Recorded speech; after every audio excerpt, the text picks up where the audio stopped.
Hi Builder Blog, and welcome to our Thanksgiving special. And what I'm thankful for this year is that I'm still alive. And some of my close friends know this.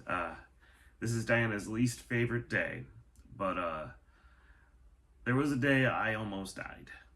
I really do mean it. Like, beep, on the little heart monitor, and Zach was gone. And Diana doesn't like when I talk about this, so I have to do something first. Hey, Diana, guess what? You don't have to do the chat this week. That's What? right. That's right. In fact, don't watch the chat at all. Ooh, Here's a shiny. magazine. Go ahead and read that. Brie, cheese. I like cheese. Okay. Now that Diana's taken care of, I want to talk about this because it is truly what I am thankful for this year, that I am still around, I am still kicking. When I was 13, I was diagnosed with a heart problem, and I was told I probably want to make it to 35 or 40. I'm a few months away from 40. And sure enough, back in 2019, right when I was 35, that doctor was almost proven right. And I had a really bad episode and wound up in the ER. A little backstory. I do have supraventricular tachycardia. It's a arrhythmia of the heart. My heart goes crazy. Two nodes start hitting each other, which causes an extra beat and makes the heart convulse again, which just gets it beating super fast. One of my ER trips when I was 13, I had 260 beats per minute, which is like what an Olympic athlete should do at a full run, and I was doing it while laying down. It scared one of the nurses, which really freaked me out. But I've been told when I can't get to a hospital and get my heart rate under control, if it goes for more than an hour, my heart will stop. And yeah, it's about an hour. Your heart is just a muscle, and if you overuse it and overexert it, it will stop. You find I often make light of this, and this horrifies a few people, but as Abraham Lincoln once said, and I did look this up, if I did not laugh, I would cry.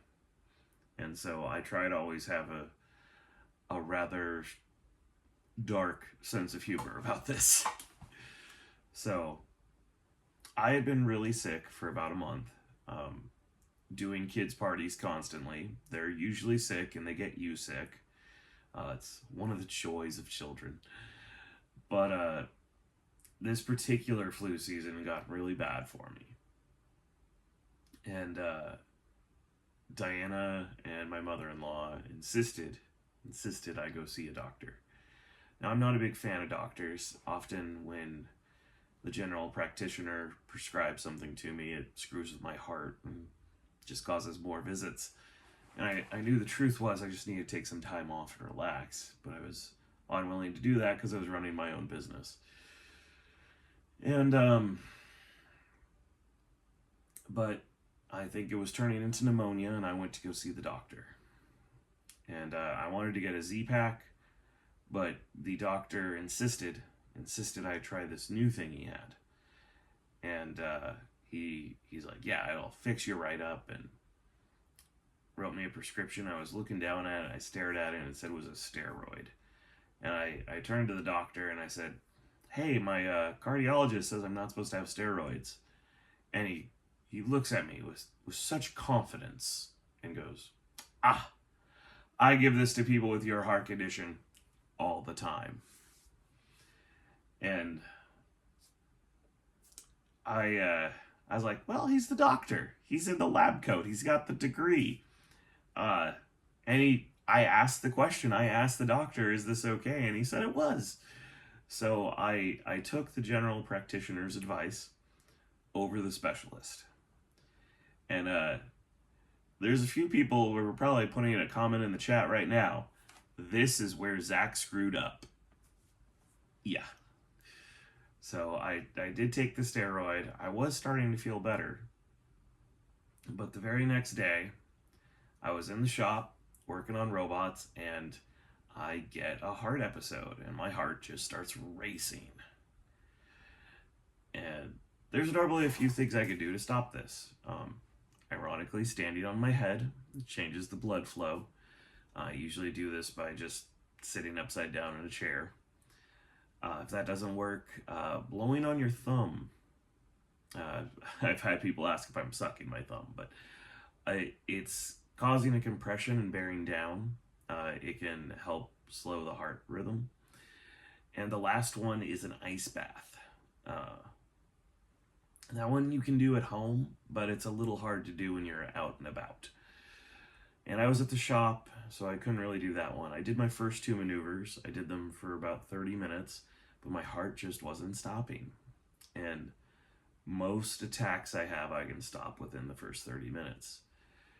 The doctors had told me if I ever get to like 45 minutes, you better be getting to the ER immediately, because at 1 hour, your heart will stop. And so it's now like 35 minutes, and this palpitation is going strong.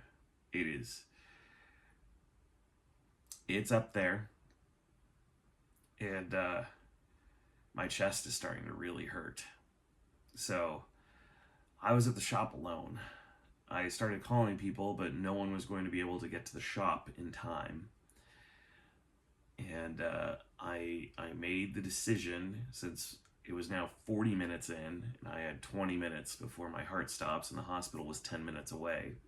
It's like, even if I call for an ambulance, it'll take 10 minutes to get here, and then 10 minutes to get me to the hospital.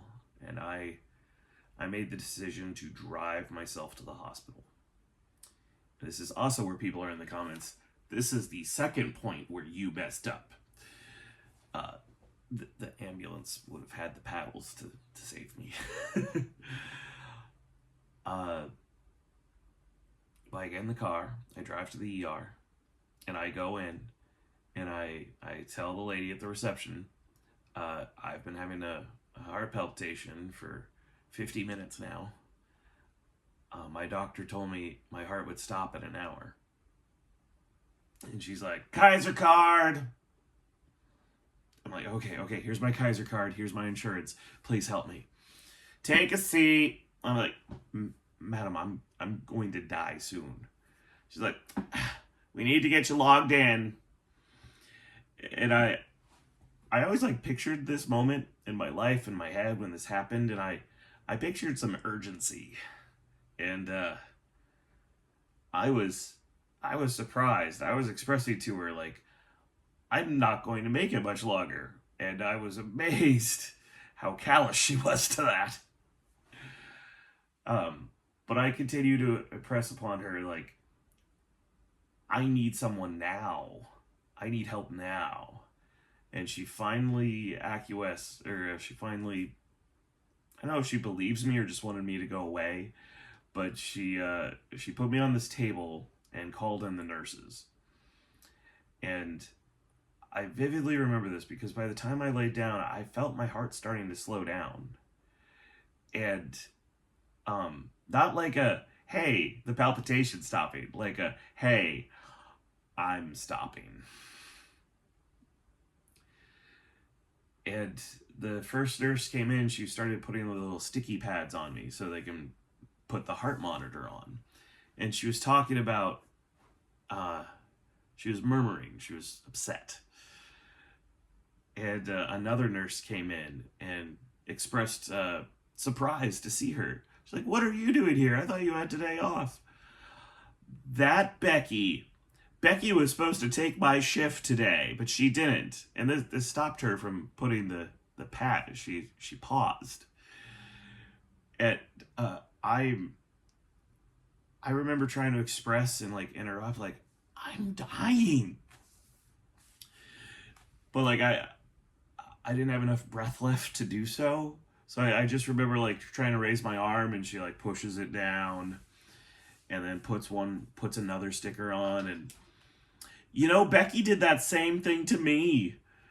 I was supposed to switch with her, but then she didn't show up, and I was the one who ended up in trouble.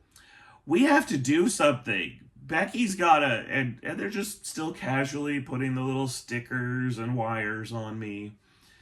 And I remember feeling my heart like really slow down, like, buh, buh, buh. And finally they put the last sticker on and attached the last wire. And they're still talking about how much they hate Becky. And all of a sudden the machine just starts blaring red. Beep, beep, beep, beep. And the little pulse thing's going, do it. And they scream, oh God, this guy's code red. And I thought to myself, that's what I've been trying to tell you. And it's at this moment the room starts going dark. Like all the light around me is fading. And it's culminating in the last thing I see. And it's one of these nurses, now panicked, rolling me down a hallway. And I am thinking to myself, this is it. This is it. I'm going to die today because of Becky. And as the light fades out, I'm just thinking to myself, and I'm sorry. Fudge, Becky!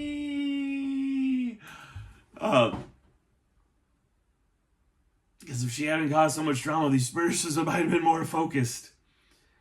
And as everything fades to black, I find myself in a tunnel. So once it all faded to black, I found myself looking around, and there was a goddamn light at the end of a tunnel. And I thought to myself, oh my God, that's really true. This is what you see when you die. And I first thought that actually went through my head was, you got to be kidding. And I was standing here thinking, well, everything always said go towards the light, but that's dying. And do I not go towards the light? But is the light on a timer? Will the light go out? If the light goes out, do you go to hell? Do you end up stuck in purgatory? And these are all the things I'm thinking when all of a sudden...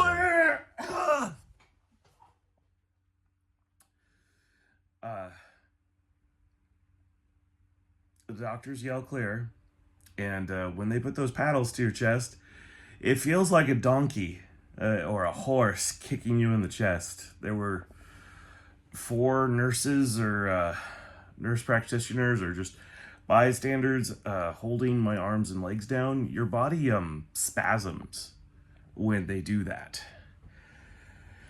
And all of a sudden I wake up, I vividly remember the doctor and all the nurses' faces.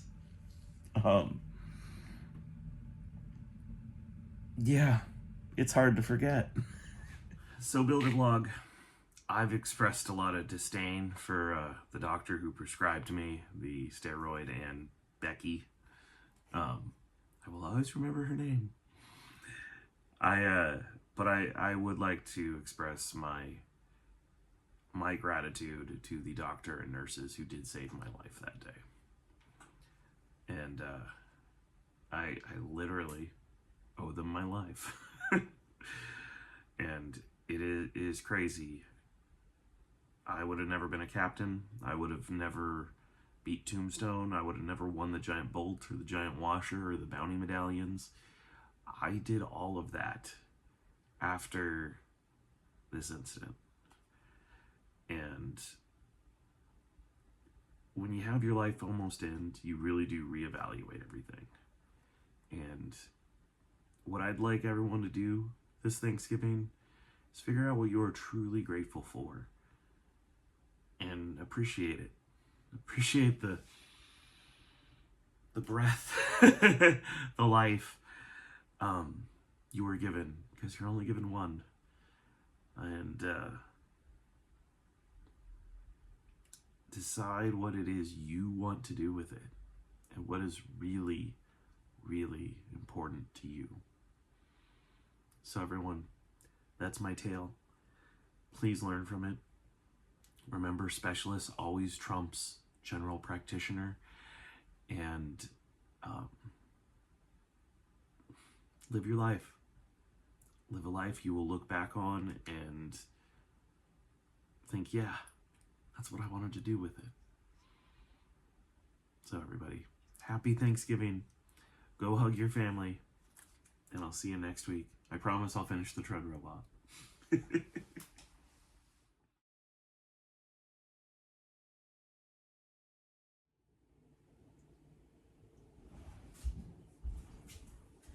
I told you no dying. I swear if you almost die again, I'm going to kill you myself. Come on, Bubba's. Love you too, sweetie.